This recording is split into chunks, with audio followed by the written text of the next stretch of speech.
舉行太極大匯演，超過2萬人喺舊啟德機場一齊耍太極，創出全港最多人耍太極嘅紀錄。梁靜文帶大家睇下。鑼聲一響，2萬幾個太極愛好者一齊耍太極，場面壯觀。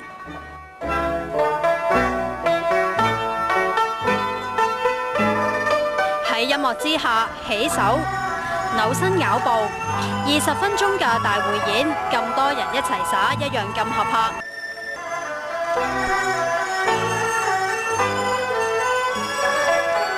6個嚟自內地嘅太極宗師親自示範招式，由中大剛，剛中又有勁。唔好以為耍太極只係長者嘅喜好，咁小朋友一樣耍得似模似樣喎。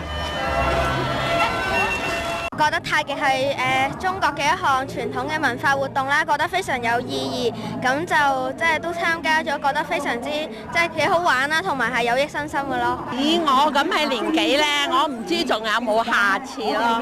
我2001年參加過一次，今次係第2次。咁耍太極咧講求剛柔並用，一班太極愛好者咧就唔怕喺烈日當空之下，齊集喺舊啟德機場呢度，打破香港歷嚟最多人一齊耍太極嘅紀錄。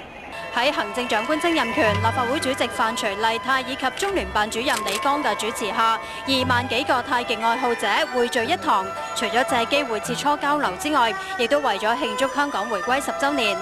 不過喺炎熱嘅天氣下，有長者就感到唔舒服，要用擔架抬上救護車送院治理。亞洲電視記者梁靜文報道。